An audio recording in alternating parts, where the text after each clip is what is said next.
Selamat malam, Bapak Ibu yang dikasihi Tuhan. Ya, saudara saya sangat bersyukur kepada Tuhan pada malam hari ini kita boleh kembali secara komunitas ya untuk berdoa bersama-sama serta belajar firman Tuhan bersama-sama. Ya, kita perlu memang mengembangkan untuk membangun satu komunitas yang sehat, membawa kita untuk lebih mengenal Tuhan dan untuk membawa kita untuk lebih saling mengasihi satu dengan yang lain. Terlebih daripada itu kita sendiri harus memiliki kerinduan secara pribadi untuk belajar firman Tuhan dan membangun kehidupan doa pribadi kita dengan Tuhan. Sehingga pengalaman pribadi kita dengan Tuhan melengkapi kita pada waktu kita masuk komunitas, kita boleh saling menguatkan satu dengan yang lain. Kalau kita secara pribadi tidak dibangun untuk mengenal Tuhan, dekat kepada Tuhan, maka waktu kita masuk komunitas, saudara, kadang-kadang kita nggak siap untuk menjadi berkat atau membangun hidup rohani orang lain. Kita boleh dipersatukan untuk saling membangun satu dengan yang lain. Saudara, malam hari ini kita akan melanjutkan Bible Study kita di dalam kitab Hakim-Hakim. Kita sudah masuk ke pasal yang ke-11. Ya. Saya ingin menjelaskan sekilas sebagai introduksi, sebagai pendahuluan. Saudara, waktu kita mempelajari kitab Hakim-Hakim, kita akan bertemu dengan realita kehidupan rohani orang Israel yang pasang surut. Bahkan Alkitab mengatakan bahwa mereka hidup di dalam kejahatan, di dalam dosa. Ya, jadi mereka boleh kata hidup semaunya sendiri.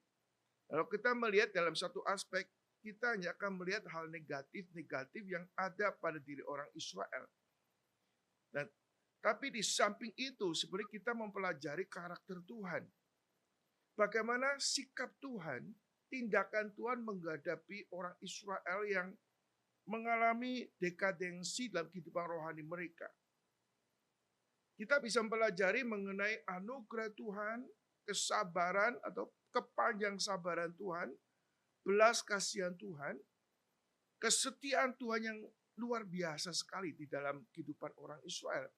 Yang sebenarnya orang Israel layak dibuang oleh Tuhan, layak dibiarkan oleh Tuhan, tapi kita melihat kasih setia Tuhan yang besar dalam kehidupan orang Israel. Sehingga dalam keadaan situasi kondisi yang tidak layak pun, kita melihat pertolongan Tuhan, belas kasihan Tuhan terus berlangsung di dalam kehidupan daripada orang Israel pada zaman Hakim-Hakim. Dan ini harusnya menjadi suatu gambaran bagaimana karakter Tuhan yang harus kita pelajari. Bukannya kita pelajari, kita boleh nikmati dalam perjalanan hidup kita sebagai anak Tuhan. Saudara, kita akan melanjutkan pada bagian ini, saudara, bagaimana Tuhan bekerja di dalam kehidupan orang Israel pada zaman atau pada masa Yefta nanti menjadi hakim. Kita akan pelajari kembali mengenai background daripada siapakah si Yefta. Bagaimana Yefta boleh menjalankan fungsi sebagai seorang hakim. Saya akan bacakan bagian Alkitab pasal ke-10 ya. Kita akan bacakan pasal 10 ayat 17 sampai 18. Kemudian pasal 11 ayat 1 sampai dengan ayat yang ke-11 lebih dulu. Kemudian Bani Amon dikerahkan dan berkemah di Gilead. Sedang orang Israel berkumpul dan berkemah di Mispa. Maka para pemimpin bangsa Gilead berkata kepada yang lain, siapakah orang yang berani memulai peperangan melawan Bani Amon itu? Dialah yang harus menjadi kepala atas seluruh penduduk Israel. Silakan saudara membaca ayat 1 dan 2.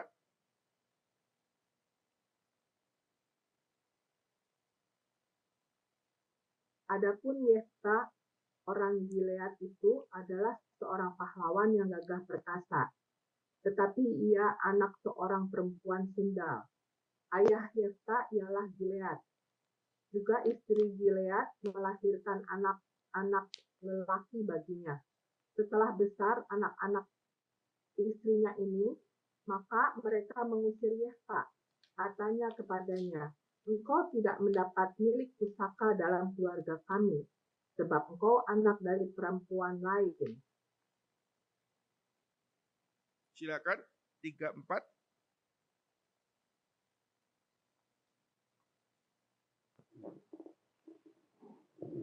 Maka larilah Yefta dari saudara-saudaranya itu, dan diam di tanah Tob. Di sana berkumpullah kepada petualangan-petualangan yang pergi merampok bersama-sama dengan dia. Berapa waktu kemudian, Bani Amon berperang melawan orang Israel.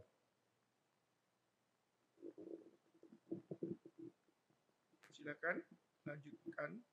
Dan ketika Bani Amon itu berperang melawan orang Israel, pergilah para tua-tua Gilead, menjemput Yefta dari tanah Tob. Kata mereka kepada Yefta, mari, jadilah panglima kami, dan biarlah kita berperang melawan Bani Amon.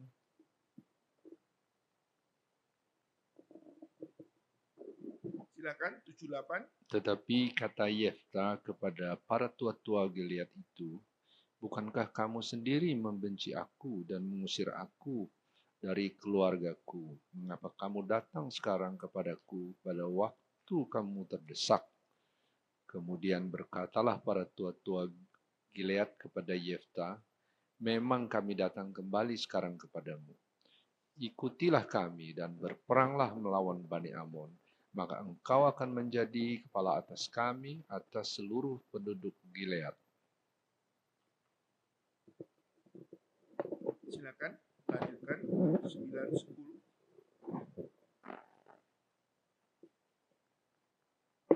Kata Yefta kepada para tua-tua Gilead, jadi jika kamu membawa aku kembali untuk berperang melawan Bani Amon, dan Tuhan menyerahkan mereka kepadaku, maka akulah yang akan menjadi kepala atas kamu.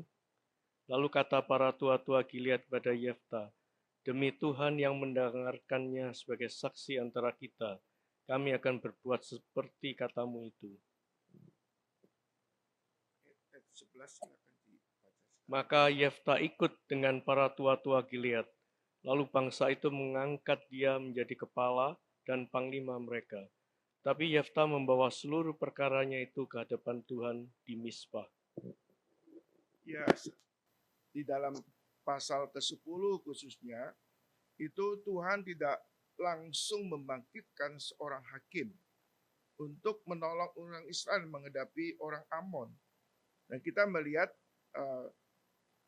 para penatua di Gilead, mereka langsung memikirkan dengan caranya sendiri mencari pemimpin. Jadi kita melihat bahwa para pemimpin di Gilead atau para tua-tua di Gilead itu segera berinisiatif mencari di antara mereka siapa yang bisa memulai peperangan atau siapa yang bisa memimpin peperangan. Ya. Karena Bani Amon sudah mulai berkumpul untuk menyerang orang Israel pada waktu itu.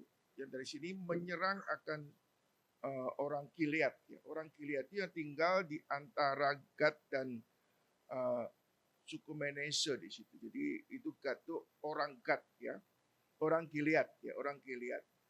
Nah, kita melihat saudara, kalau kita perhatiin saudara, kalau kita dalam hidup kita ada masalah yang besar, kemudian rasanya tidak ada tanda-tanda Tuhan menolong kita, maka secara otomatis kita akan cari solusi sendiri. Ya. Itu natur manusia seperti itu ya. Kalau nggak ada kejelasan, suruh nunggu waktu Tuhan itu paling berat ya. Sehingga manusia cenderung berinisiatif menyelesaikan dengan caranya sendiri. Dan ini sebenarnya menjadi pola orang Israel. Mereka coba melakukan sesuatu yang menganggap diri benar. Ya. Lalu setelah pada waktu mereka melihat di antara orang Gilead, mungkin di antara pemuda-pemuda Gilead, para pemimpin, nggak ada seorang pun yang layak atau yang pantas atau yang cukup memiliki kapasitas menjadi pemimpin. Nggak ada sama sekali. Ya, jadi mereka tidak menemukan seorang tipe leader yang berani menghadapi orang Amon. Ya. Lalu para tua-tua Gilead ini mungkin mereka ingat ada satu orang yang bernama Yefta. Nah, Yefta itu ada kemungkinan adalah anak sulung daripada Gilead. Jadi Gilead sebelum menikah secara resmi, dia sudah memiliki wanita, itu bukan wanita biasa, berhubungan dengan pelacur.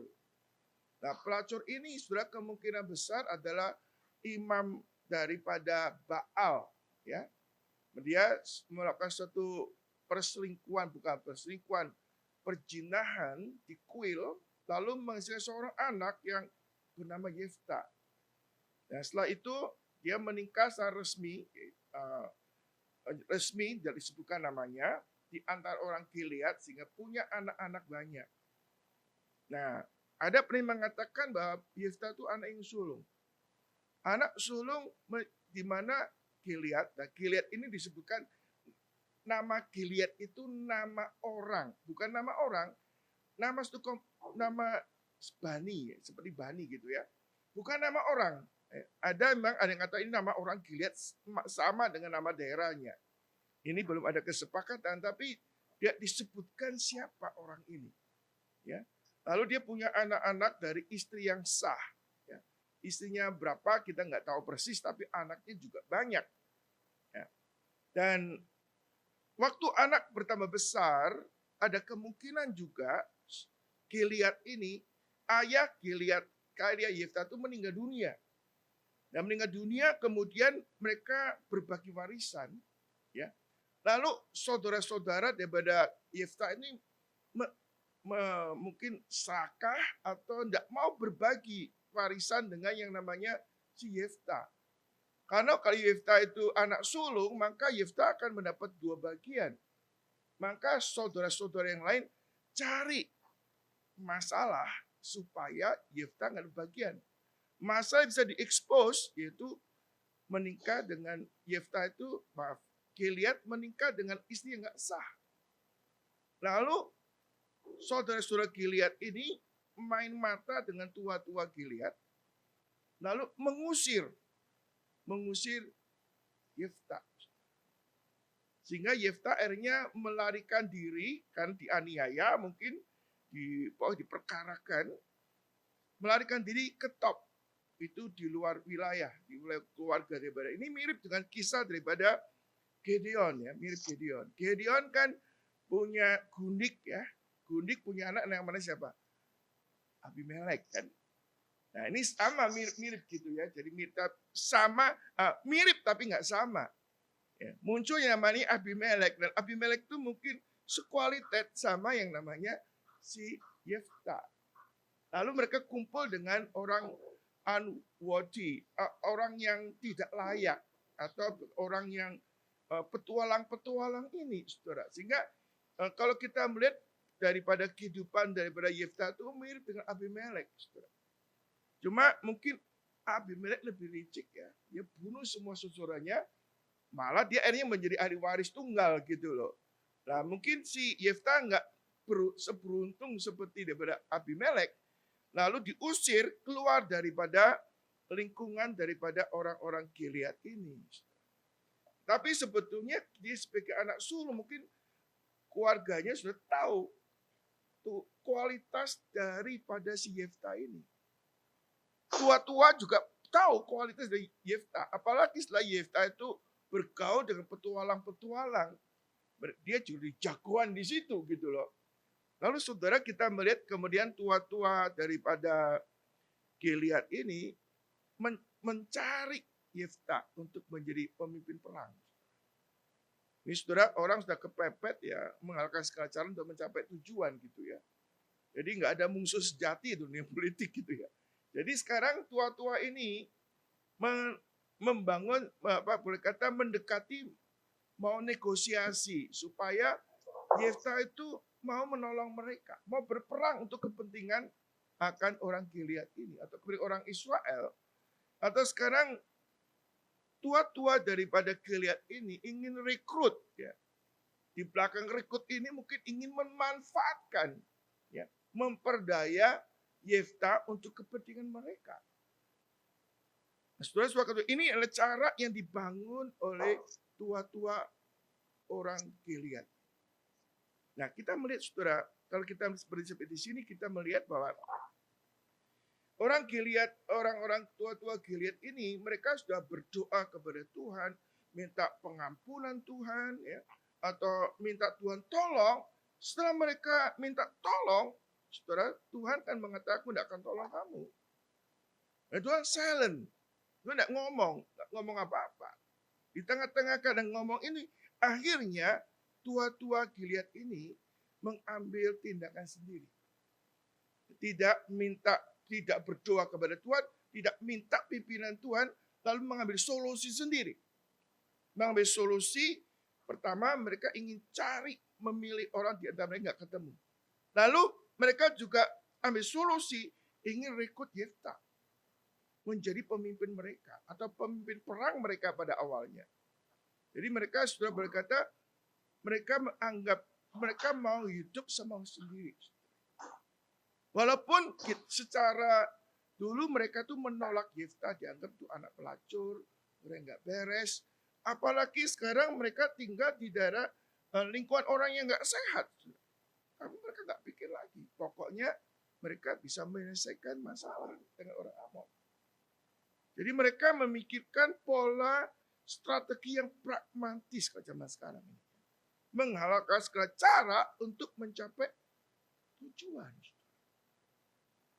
Nah, kalau kita melihat surga Yesus Kristus, di dalam mereka menggunakan segala cara bertujuan, sampai di mana sih di sini Tuhan hanya berkarya dalam kehidupan mereka. Saudara, dalam kitab Hakim-Hakim ayat 11 itu tidak ada sama sekali Tuhan itu secara inisiatif menyatakan diri berfirman kepada tua-tua atau kepada Yefta. Allah silent. Betul-betul silent. Kecuali itu kisah di mana kita mengetahui ada roh Tuhan hinggap atas Yefta. Nah, roh Tuhan hinggap atas Yefta ini, supaya kita pikirkan lebih lanjut, saudara. Apakah memang Yefta ini orang yang diangkat, dipilih oleh Tuhan? Sehingga Tuhan memberikan rohnya untuk memimpin Yefta untuk melaksanakan tugasnya. Atau, tanda kutip di sini saudara, bahwa tua-tua daripada Gilead itu minta komplain Tuhan. Tidak bisa enggak, ya sudah ini caranya. Sehingga akhirnya Tuhan toleransi. Ya sudah ikut bekerja di dalamnya. Saudara, ada istilah namanya veta komplain. Veta komplain itu bagaimana seseorang mengatur, mengkondisikan sesuatu sehingga orang lain terpaksa harus setuju. Harus terima ide pendapatnya. Ini cara-cara dalam dunia politik atau berorganisasi. Kita sudah mengatur strategi begitu rupa supaya orang sudah nggak bisa berkutik lagi.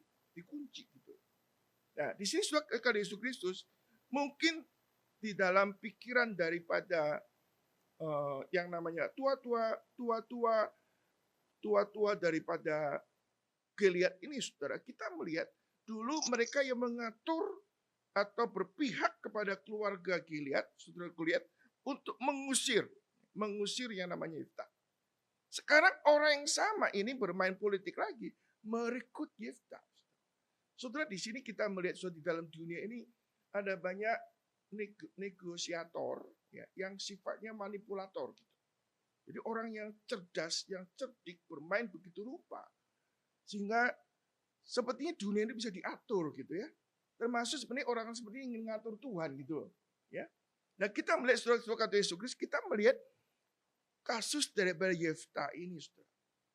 Saudara, orang-orang ini memilih, bahkan pada waktu nanti kita prosesnya kita melihat, setelah mereka memilih, kita melihat kemudian kan berhadapan dengan yang namanya Yefta. Yefta waktu diminta sama yang namanya tua-tua ini,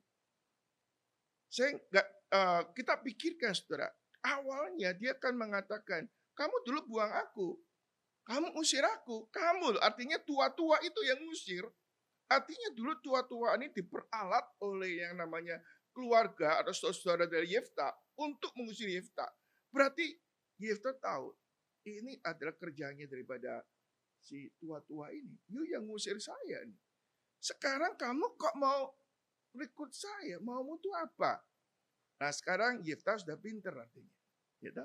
Dia juga mainkan, kalau dulu tua-tua ini pakai cara negosiasi, ada pakai cara-cara yang licik gitu ya. Sekarang Yefta sudah tambah pinter kan? Sekarang dia juga main negosiasi. Nah, aku juga mengerjakan dengan cara manipulator di sini. Kalau kamu mau pakai aku, ya, aku nggak mau hanya dipakai kamu sebagai panglima tentara. Kalau aku menang, kamu angkat aku sebagai pemimpin. Nah ini sisi lain saudara, kondisi dari Yefta ini ketakutan juga ada. Ini mengalami kondisi yang kompleks ya. Sisi lain saudara, dia takut ditolak oleh komunitas orang Gilead ini. Nah, kalau saya tanya kepada saudara sekalian, kira-kira kalau saudara menjadi Yefta ya, melihat musuhmu itu ada kesulitan, kita mau tolong nggak saudara? Males tolong ya. Kalau mau tolong pasti ada di udang di merempet gitu kan. Kalau mau tolong gue dapat untung apa? Tolong kamu gitu loh. Saya nggak mau sekedar diperalat sama kamu. Gue dapat untung apa kalau aku tolong kamu? Di sini saudara, Yefta memainkan satu peran lagi. Sisi lain dia ada kebutuhan diterima dalam komunitas. Sisi lain dia nggak mau diperalat oleh komunitas. Nah saudara di sini saudara di bagian ini kita bisa melihat saudara bahwa Yefta sekarang kita melihat secara positifnya. Yefta boleh kata pasti ada kepahitan. Secara manusia aku nggak mau lah ngurus-ngurus kamu lagi. Tapi saya melihat saudara Yefta kok mau. Maka ada hal yang positif saya katakan di samping ayat yang negatif. Dia lebih mementingkan kepentingan nasional daripada kepentingan pribadi. Dia lebih mementingkan kepentingan komunitas yang lebih besar daripada pribadi. Jadi dia masih ada tanda kutip cinta tanah air. Cinta air dia mengesampingkan kepahitan pribadi, persoalan pribadi. Nah ini suatu kartu yang baik. Kadang-kadang waktu kita masuk komunitas, kita sudah rasa sense of belonging dalam komunitas itu. Lalu komunitas itu menolak kita atau tidak peduli sama kita. Tapi kita sudah memiliki sense of belonging. Sehingga kadang-kadang sudah kita ada kerelaan untuk berkorban demi komunitas atau demi tanah air. Tidak lagi memperhatikan kepahitan masalah pribadi. Dan saya percaya saudara, manusia itu punya liongsinnya. Punya hati nurani gitu ya. Dan saya percaya Yefta ini ada perasaan itu. Tapi pas samping itu saya percaya yang membuat Yefta itu mau berani, mau ada suatu komitmen untuk berpihak kepada orang Gilead ini. Saya percaya ini salah satu pekerjaan Roh Kudus. Pekerjaan Roh Tuhan. Karena Tuhan ingin menyatakan belas kasihan kepada orang Gilead atau orang Israel. Bukan sekedar perasaan hati nurani, oh ini masih keluargaku, tanah airku sendiri. Tapi ada satu pekerjaan Tuhan yang menggerakkan hati daripada si Yefta. Mau peduli dengan nasib bangsanya. Dan dia coba mengesampingkan kepentingan pribadi dan mengutamakan kepentingan komunitas atau kepentingan bangsanya ini, saudara. Tapi samping lain, saudara, kan dia ada manusia juga yang ada kelemahan, ada kedagingan. Dia juga pikirkan, apa sih untungnya untuk aku? Aku tidak mau diperalat yang kedua kali. Kalau kamu mau pakai aku mau kalau Tuhan memberikan ini, pakai nama Tuhan sekarang ini. Kalau Tuhan memberikan kemenangan, aku mau jadi pemimpin kamu. Rela enggak? Ini negosiasinya. Jadi kalau kamu mau jadi, kalau enggak ya jangan. Jadi aku bukan sebagai panglima militer. Aku ingin menjadi presidennya. Kalau kamu setuju, deal jadi. Ya kan? Ini negosiasi gitu. Ini setelah Yefta itu pandai sebagai seorang negosiator ya. Kembali menjadi orang yang bisa manipulator. Jadi menggunakan kesempatan ini untuk mendapat keuntungan, saudara. Dia jadi pemimpin. Nah, saudara, sebagai Tuhan Yesus Kristus kita melihat bahwa si Yefta ini saudara, lalu mereka deal. Dan dealnya apa? Pakai nama Tuhan. Saudara. Luar biasa ya. Saudara, kita melihat, saudara, ini tua-tua ya yang merekayasa sesuatu tanpa melibatkan Tuhan. Demikian juga Yefta secara fenomena, dia memutuskan sesuatu tanpa minta pimpinan Tuhan, tapi pada waktu negosiasi itu terjadi, Tuhan jadi saksi. Saudara melihat, nah ini satu skenario ya. Lalu kalau kita lihat relevansi kita hari ini apa, saudara? Saudara, banyak orang ya, ini secara umum ya kita perhatiin. Berapa orang pemuda-pemudi hari ini yang waktu bergaulan, pacaran tuh minta pimpinan Tuhan? Sedikit kan? Tapi setelah mau menikah, minta diberkati Tuhan gitu kan. Jadi sebelumnya nggak minta pimpinan Tuhan, mau bergaul, mau apapun terserah lah bagaimana. Tapi setelah mau menikah baru minta berkat Tuhan.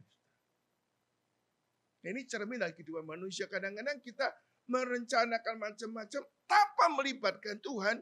Kemudian terakhirnya kita minta restu Tuhan. Minta berkat Tuhan.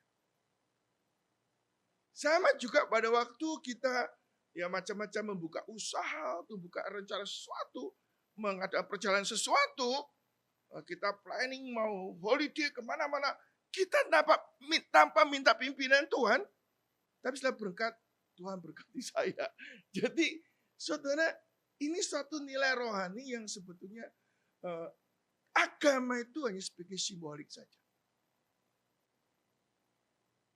Hanya sebagai, tidak sampai ngomong kamuflase ya, simbolik saja. Dan realita hidup kita ini kadang-kadang kita tidak melibatkan Tuhan. Dan kita ambil keputusan pun tidak melibatkan Tuhan. Agamanya sebagai simbolik. Makin hari orang hidup beragama itu simbolik. Real mereka mengandalkan Tuhan, bersandar kepada Tuhan, makin hari makin tidak terjadi. Nah ini sudah cermin ya, khususnya ini saya menyinggung mengenai para tua-tua. Kalau tua-tua model seperti ini, saudara bisa bayangkan bagaimana nasib orang Israel pada waktu itu.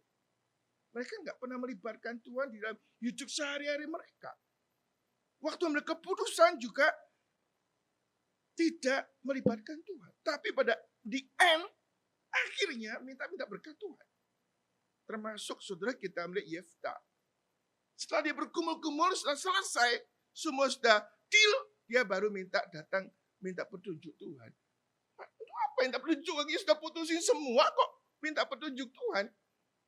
Jadi terbalik kondisinya gitu. Jadi manusia rohani yang nggak rohani di sini. Nah ini menjadi introspeksi dalam hidup rohani kita. Bagaimana kita menempatkan Tuhan di dalam kehidupan kita. Sehari-hari hidup kita itu bagaimana? Saudara, kalau zaman dulu Allah berfirman langsung dengan suara atau pakai nabi berbicara sama kita, ya kan? Dan sekarang Alkitab sudah tertulis. Memang Alkitab bukan buku resep langsung ada masalah apa bisa bicara.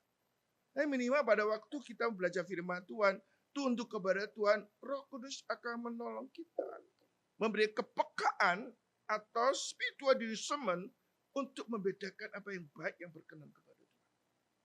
Ya, firman dan doa menjadi sarana anugerah Tuhan untuk kita boleh mengenalin akan kehendak Tuhan. Jadi dalam awal saya katakan bahwa kita memang kita perlu ada komunitas untuk belajar firman Tuhan sama-sama, untuk doa sama-sama, tapi kita jangan melalaikan di dalam hidup pribadi kita. Tiap hari kita waktu untuk berdoa. Tiap hari kita belajar firman. Nah, dari belajar firman dan doa itu sarana Tuhan untuk memimpin mengarahkan hidup kita. Dan kadang-kadang Tuhan mempertemukan orang tertentu menjadi alat Tuhan untuk mengarahkan hidup saudara saya. Nah, ini yang terjadi dalam kehidupan daripada orang-orang di Gilead, termasuk juga yang dengan namanya Yefta. Saudara, kita melihat baik orang tua-tua daripada Gilead, lalu Yefta. Mereka berkata Tuhan itu menjadi alternatif terakhir. Setelah semua jalan baru terakhir. Minta petunjuk Tuhan atau minta jadi saksi gitu loh. Saudara, waktu kita melihat minta Tuhan jadi saksi, Tuhan menyertai kita.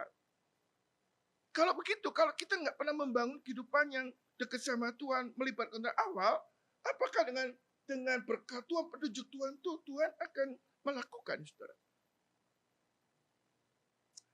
Ambil contoh saudara sekali ya.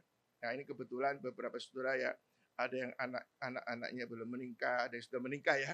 Ada kata sumpama jikalau ya. Kemudian tiba-tiba anak Pak Agus tiba-tiba kita tahu sudah punya pacar, sudah mau married gitu. Pak, aku mau married. Kapan? Bulan depan. Kira-kira Pak Agus gimana? Batalin. Loh, hamil gimana Pak? Wah, susah kan. Wah, bingung. Bagaimana juga orang tua ya terpaksa dinikahin gitu kan. Betul nggak? Dalam hidup kita, saudara, sebenarnya kalau Tuhan mengatakan, iya sudah janji sendiri, gue nggak mau berkatin kamu. Gue mau kasih petunjuk kamu, haknya Tuhan. Betul nggak? Kalau orang tua yang sakral, yuk pacaran nggak pernah kasih tau papa. Papa nggak mau, kamu bukan anak papa lagi. Pergi kamu dari sini. Kan kalau orang tua yang kaku kan begitu kan. Tapi orang tua apa tega sih? Biar musir pun masih nggak mau. Gue nggak mau lihat kamu lagi, tapi aku udah siapkan apartemen untuk kamu. Gitu. Kadang-kadang ada toleransi orang tua kepada anak yang sudah boyong itu. Ya kamu kalau sulit mamanya lagi titipin tuh kartu ATM.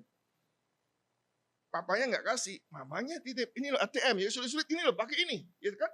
Atau kartu kredit gitu kan. Ada toleransi, saudara. Kadang-kadang kita melihat awal orang kita nggak pernah melibatkan Tuhan.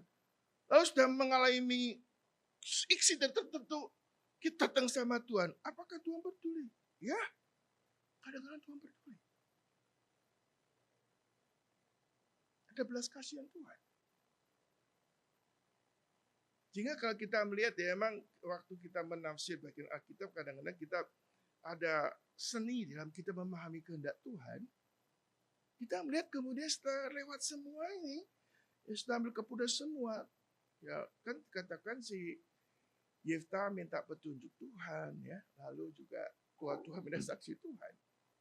Nah muncul dalam ayat berikutnya kan, Roh Tuhan menghinggapi Yefta. Nah, ini pasti kehendak Tuhan kan, betul nggak? Saudara, kalau istilah Tuhan, Roh Tuhan mengenai, belum tentu ini kehendak Tuhan. Tuhan izinkan, iya. Tapi bukan original planning Tuhan kalau dikatakan. Di dalam izin Tuhan, Tuhan boleh kata berkasih karunia. Berbelas kasihan menolong kita. Walaupun kita ini nggak setia sama Tuhan. Walaupun kita hidup menyenangkan Tuhan, tapi Tuhan terikat dengan janji dan belas kasihan tolong kita. Kalau orang kata, wah mujizat Tuhan buka jalan untuk saya. Bukan jalan. Itu belas kasihan Tuhan. Kamu ini nggak layak ditolong oleh Tuhan.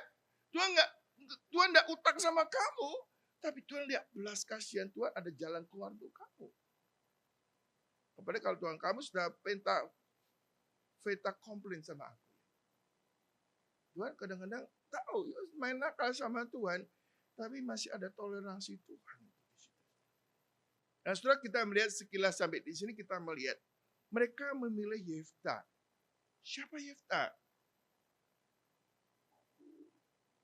Ya, ketika dijawab bahwa Yefta adalah anak daripada Gilead. Gilead itu nama orang, nama satu komunitas orang Gilead, tapi Alkitab nggak sebutkan. Ini anak Gilead, anggap sajalah papanya namanya Gilead. Ya. Nah, Gilead yang papanya itu dulu nakal, meningkai pelacur, punya anak namanya Yefta. Ya. Lalu sisi lain sudah kita melihat bahwa hanya Yefta boleh kata diusir daripada saudara-saudara yang lain, lalu berkumpul dengan orang-orang yang petualang-petualang, adventure atau orang-orang yang nggak jelas arah hidupnya. Saudara, kalau kita melihat kira-kira kalau kita secara common sense mau ngangkat dia nggak jadi pemimpin?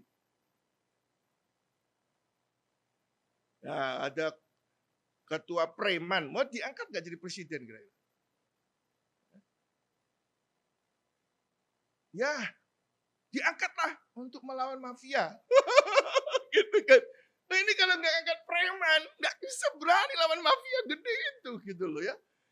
Jadi setelah kita melihat, di sini kita melihat tetap ya sejelek-jeleknya pemimpin, masih ada lumayan ada pemimpin.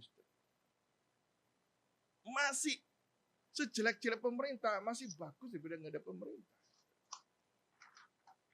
Sudah kalau sudah kadang orang pikir, saya dengan isu ya.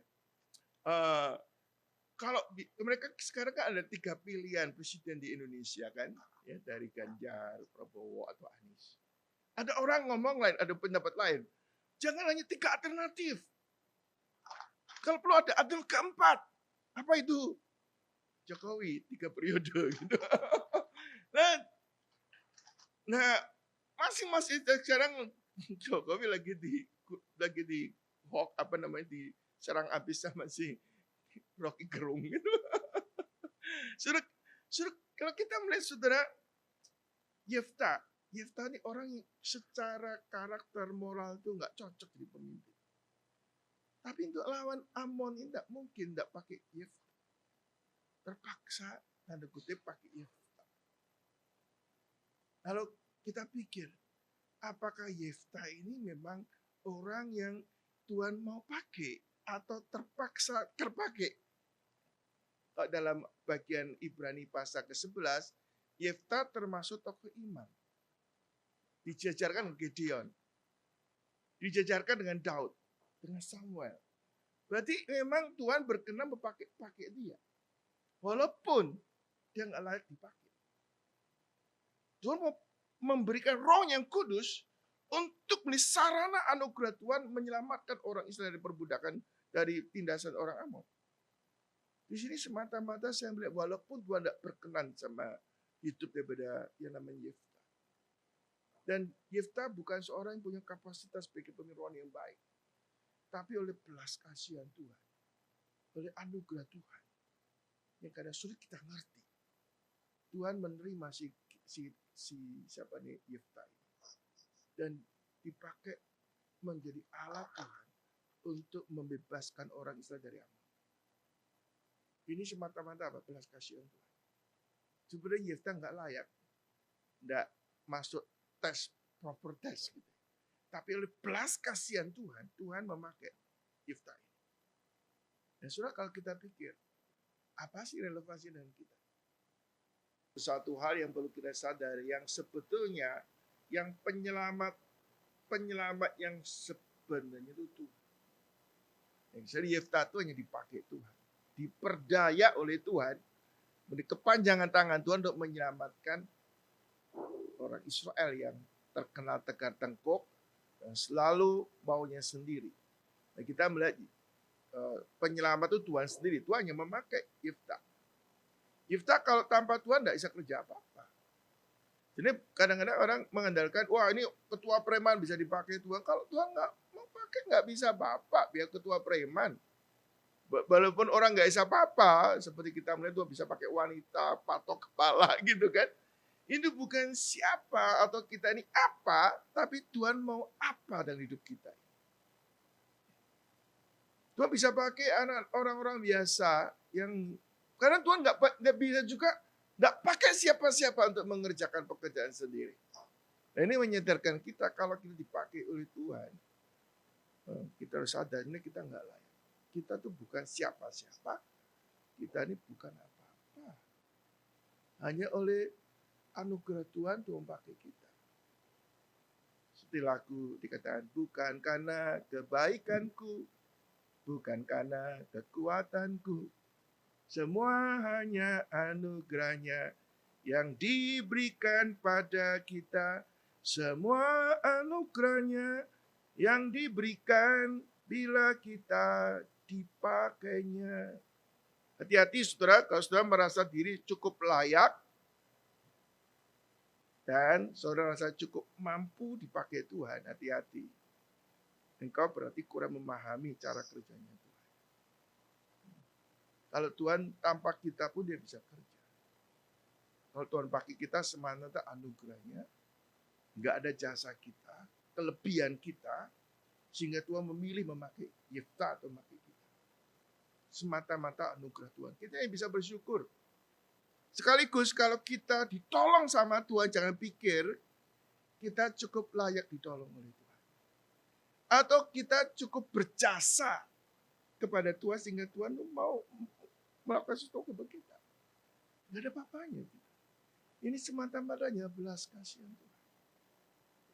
Saudara, kalau kita melihat di dalam pelajaran rohani yang penting sekali ya, seperti Yefta, seorang pemimpin yang dipakai oleh Tuhan, tapi dia tidak mengerti teologi yang benar, tidak mengerti sifat Tuhan, tidak tahu kebenaran Tuhan. Itu bahaya sekali, sehingga dia mengambil keputusan yang tragis dalam hidup, melakukan tindakan yang bodoh, tindakan-tindakan yang anarki. Itu rupa. Nanti kita seri berikutnya kita mempelajari hal apa saja. Saya kasih bocoran, salah satunya. Dia mempersembahkan, dia pola negosiator, manipulator, yang ada dalam pikiran daripada baik tua-tua ataupun Yefta. Dipakai oleh Yefta untuk apa? Negosiasi dan membangun pola sebagai manipulator. Cara ini dipakai oleh itu untuk Tuhan. Kurang ajar ya. Berani orang memanipulasi Tuhan, ya, atau negosiasi sama Tuhan. Sampai ini mengatakan, Tuhan kalau aku menang, siapa yang keluar tuh? Aku menjadi korban bakaran. Ini sudah main negosiasi sama Tuhan. Atau lagi, dia mau melakukan sesuatu di luar hukum Tuhan, mempersembahkan anak, mempersembahkan orang di korban bakaran. Itu kejijikan di mata Tuhan. Kadang-kadang tanpa sadar kita bisa lancang, ceroboh, menempatkan Tuhan kayak manusia. Kita main negosiasi sama Tuhan, bukan tunduk sama Tuhan. Atau kita memanipulasi Tuhan. Itu jahat di mata Tuhan. Kalau ada orang manipulasi kita gimana? Marah nggak? Nah ini dipakai oleh Yefta untuk diperlakukan Tuhan seperti itu. Mungkin dia tidak sadar, mungkin kadang-kadang nggak belajar. Dia melakukan hal itu. Dia main politik sama Tuhan. Itu tragis ya. Dan itu hanya merugikan dirinya sendiri. Yang keluar tidak taunya siapa? Anaknya sendiri. Mau ditarik susah, mau dijalankan susah, maju mundur kena. Kenapa? Salah dia sendiri. Lalu kita lihat akhirnya juga. Dia tuh melakukan anarki yang besar. Dia bunuh 42.000 suku Efraim. Tragis. Waktu orang diberi kuasa kedudukan yang tinggi, tapi hatinya nggak melekat sama Tuhan, nggak ngerti firman Tuhan, bisa melakukan kejahatan yang tragis. Ini membantai. Ini bukan musuh dari luar. Saudara, kita melihat, saya tadi menjelaskan, tidak tahu sampai kapan. Yefta, kita mengetahui punya background kehidupan keluarganya yang boleh kata kurang baik.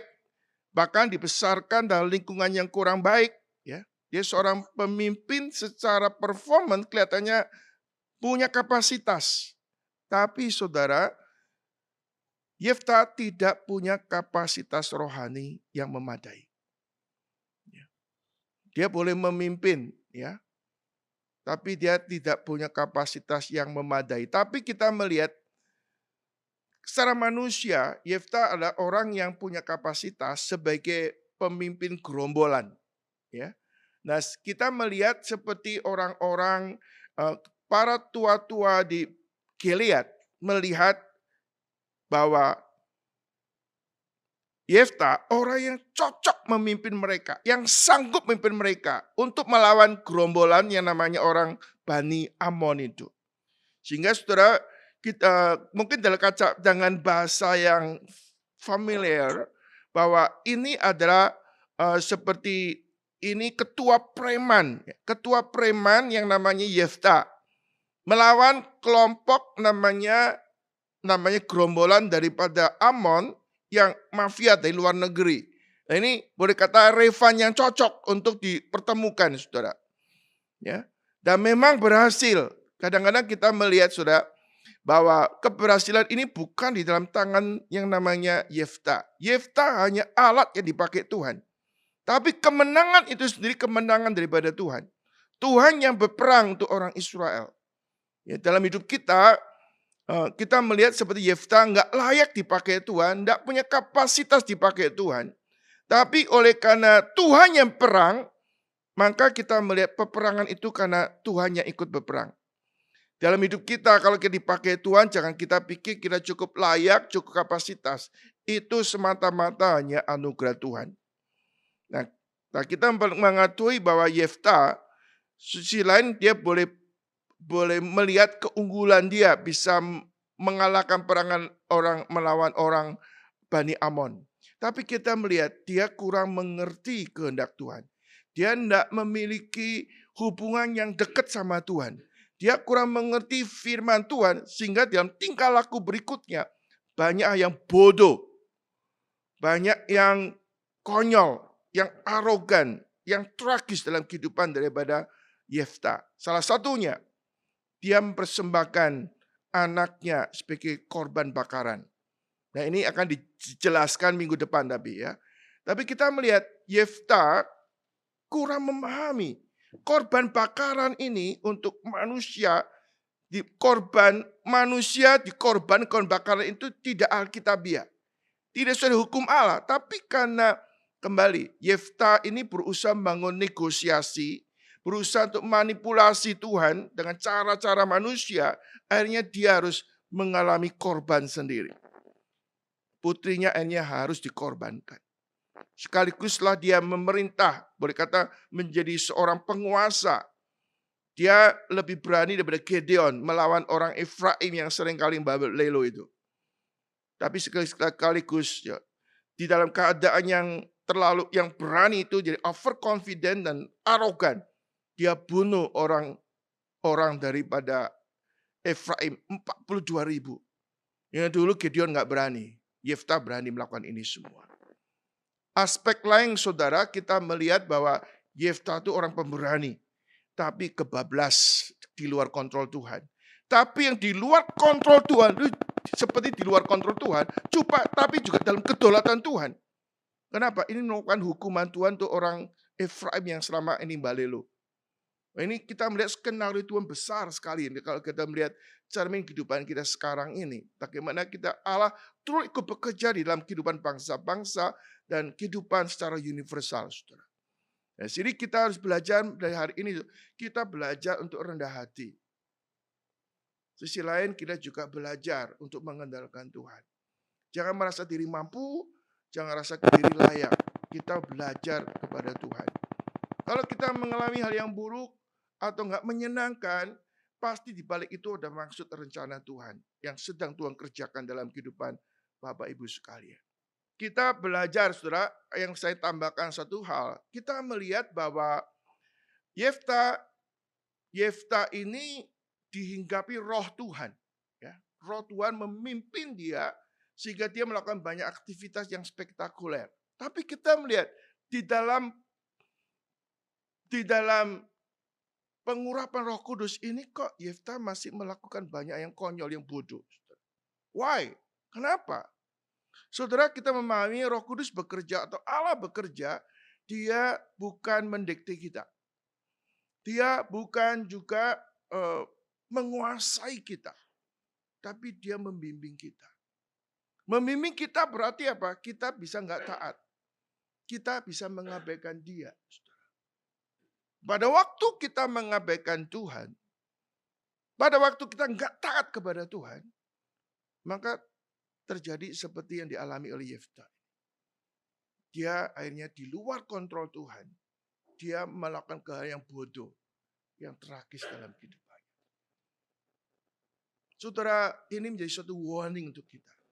Dalam hari-hari hidup kita, saudara, kita belajar betul-betul Bukannya menjadikan Tuhan itu secara simbolik yang kita percaya, kita berdoa, mengharap Dia, tapi dalam realita hidup rohani kita mau belajar betul-betul, mau tunduk kepada otoritas Tuhan.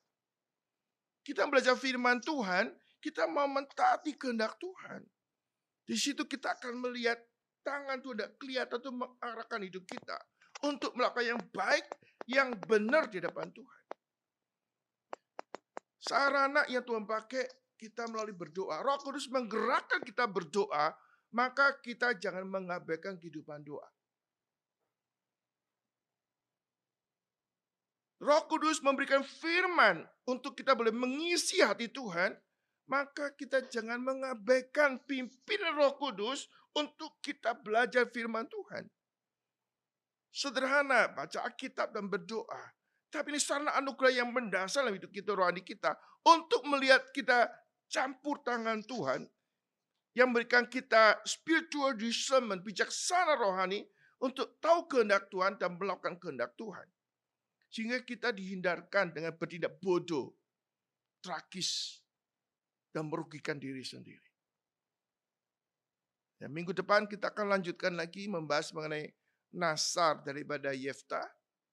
Lalu bagaimana dia bertindak kepada orang Efraim. Kita mau belajar lebih teliti supaya kita boleh dibangun di atas firman yang menjadi pedoman dalam kehidupan saudara dan saya.